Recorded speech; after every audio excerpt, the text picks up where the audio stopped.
Well, hello, welcome back on this weekend, and I'm here with a video for you. It's a very interesting topic, and at first when I saw it, I thought to myself, do I want to add to this? Because I thought that what was being put forth in the title of this video, for of course the context is the First Lady of Nigeria, who was talking about Nigerian children and fashion and on and on. I'm sure a couple of you have seen that clip going around. And I thought, surely what she is saying is very straightforward. But of course, I did see some people trying to put on this some kind of negative connotation. And I was like, come on, this is very, very straightforward. So, okay, you know what? I thought, let's just address this. So, all right, so I might play some clips here, but of course, let's condense this for you from The Guardian Nigeria. They did summarize this quite well. They said in their article, First Lady Remi Tinubu spoke out against the growing trend of nudity in fashion and urging parents to salvage our children, in quotes, from Western cultural influence. The article goes on to say that Tinubu made this statement at the We Are Equal campaign by OAF-LAD at the State House on Friday. She noted that nakedness is not acceptable in Nigerian culture, adding that young people are forgetting, in quotes, Nigerian cultural values. The First Lady also stated that despite Nigeria not having a Met Gala, the world's most prestigious and glamorous fashion event, young individuals are showcasing their nakedness, in quotes, everywhere, while men are well clothed. Let's just play the clip here. The moment you can see what they showcase on the stage, I said, we are fashionable, we see what is going on. You know, we are not having a Met Gala, and everyone, their nakedness is just everywhere. And the men are well clothed. So we have to do something. Tell them the way it is. We don't accept nakedness in our culture. That is not beautiful. It's not beautiful at all. Cutting that short to say that she said this. Nudity, according to her, is not beautiful and should not be emulated. Of course, she means that in fashion. And she urged parents to teach their children by telling them the way it is and that nakedness is not acceptable in Nigerian culture. So that's the context of this conversation. And then, of course, she does state this, quote, "We have to salvage our children, you know. We see the way they dress and they keep forgetting that Nigeria, we are beautiful. The moment you can see what they showcase on the stage, I say, we are fashionable. We see what's going on. You know, we're not having a Met Gala and everyone, their nakedness is just everywhere and the men are well clothed. So we have to do something. Tell them the way it is. We don't accept nakedness in our culture. That is not beautiful. It's not beautiful at all," end quote. Once again, the context is Nigerian cultural norm surrounding fashion. Now, all over the world, everyone knows, everyone has their own standards for fashion, what's acceptable, what people can wear when they go out, even in the house. So, some places are more culturally conservative, and this is not for my American audiences. You have your conservatives, your liberals. We're talking about just people being more conservative in the way that they are dressed. Modesty, that's what I'm trying to say. So we're just coming out of the American political realm when we say this, just talking about modesty in fashion. Some places have predominant Christian, Muslim influences or Hindu and on and on. And of course, the societal norms that have been placed there. So what her context is that Nigerian, which might class themselves more as a culture that embraces modesty in fashion, especially where women are concerned, she's basically saying that the women are covered up. We know places in the Middle East and in places in Arabia and on, places in Africa, everywhere modesty levels for men and women are very varied, and some places prefer people to be more covered up and on. So she is telling them in this context that they have to do something to enforce the Nigerian cultural norms that the girls should be covered up, and for them that is the beauty when they're modestly dressed. The next clip, she goes on to say, quote, "And there are beautiful girls. But they should be confident to know they are. And they don't want to be like they are even mimicking or trying to emulate film stars from America. They don't know where they come from, she says. End quote. So this is now the place where it gets a bit sensitive, where she says that they don't know where they come from. So of course, she's talking about people, as she said, they're film stars from America. I would suppose that perhaps she is talking about people who descended from the transatlantic slave trade.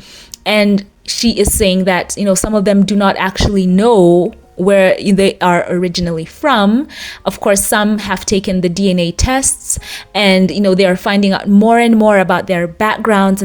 And of course, it has been so welcomed by people from the continent to have those connections with people who are of African descent in the diaspora. And of course, so many examples. And I'll say for now, a country like Ghana, who has made tremendous strides in building those connections and promoting that cultural and economic well-being and reintegration into Ghanaian society for African Americans and of course people from across the diaspora whose ancestors were taken during the slave trade. So I think her context is some of the individuals, I'm trying to word this so sensitively, some of them who perhaps have not taken DNA tests, they don't actually know where they are originally from. And of course, there is so much love and support for them when they seek to do that. Hence where I'm going to segue into her mentioning Meghan. She does mention Meghan and goes on to say, quote, "Why did Meghan come here looking for Africa? That is something we have to take home with." And she went on to say, "We know who we are, so don't lose who you are," end quote. So listen to her say it herself. Why did Meghan come here looking for Africa? That is something we have to take home with. We know who we are, and don't lose who you are. So as you can see, her context is uplifting Nigerian culture and saying that they are beautiful, their cultural background is beautiful. And you can see she's trying to encourage the young people listening to her, and of course the parents and all those there, to uplift the Nigerian culture in that, saying it is a beautiful thing that even Meghan, has crossed the oceans as someone who has African descent, returning from the diaspora to the Nigerian community. Meghan herself has appreciation for the beauty that is Nigeria, the culture and all of that. So she wasn't slamming Meghan, so to speak, or lambasting Meghan's fashion choices. And for those who are saying that Meghan was inappropriately dressed and on, as I said, everyone has their cultural norms. And for example, if you go to a predominantly Muslim country, perhaps they might find in some of those countries that the women are fully covered up, head to toe. Or even some Christian countries as well, you may find the modesty standards are absolutely different. Now, perhaps would the First Lady of Nigeria have worn what Meghan wore on some occasions there? Perhaps not. But it is not her talking about Meghan's dress. She is trying to uplift the culture of Nigeria and tell them that what they have is beautiful, and not to emulate what they see from, as she mentioned there, trying to mimic the American stars they see on TV, perhaps who were not well dressed in terms of modesty standards. She was not immodestly dressed. And remember, it does vary from culture to culture. Some people wearing a dress that is slightly even above the knee might be too much, whereas some places even the ankle or showing the wrist is too much in some places. And also the weather there was very hot at some instances. And as I said again, it's from person to person, country to country, and different culture who determines who is immodest and who is not. So of course, even for the First Lady of Nigeria, as you can tell, she is, fully draped in their traditional garb, looking fantastic. And would she perhaps have chosen what Meghan wore? Maybe not, maybe, who knows? But for the average person, perhaps say someone in the US or in the UK or in certain countries in Asia or in Africa, what might pass in one place for immodest? In other places, other people wouldn't even bat an eye, even if the weather was too hot or too cold and someone thought, this is okay from where I come from.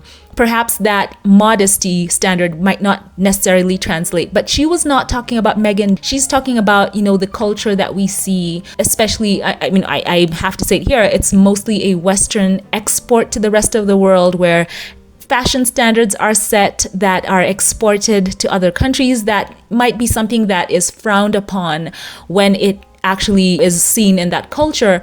So they tell their children, perhaps don't emulate that. And I think if we're all going to be honest, not every star in the US is, just the thumbs up standard for what should be emulated in societies across the board. So let's keep that 100%.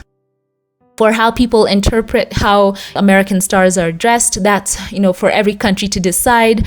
So I think we should not say that she was blasting Meghan for what she was wearing. Context matters too as well. And I think all of us, we have to go according to our own consciences on what we're dressing here. So we're not here to bash anyone or put anyone down.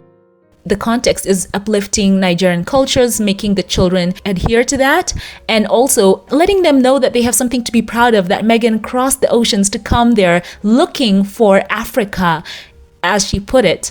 So that's the context. So share thoughts on this in the comment section below. I'd love to know your thoughts. And as always, let's go high, let's not go low in the comment section. And let's respect everyone's definition of being modest. And at the end of the day, we hope to see Meghan and Harry doing more tours for the Invictus Games in African countries. I know many doors have been opened, and I'm looking forward to seeing much more. So share thoughts on this in the comment section below.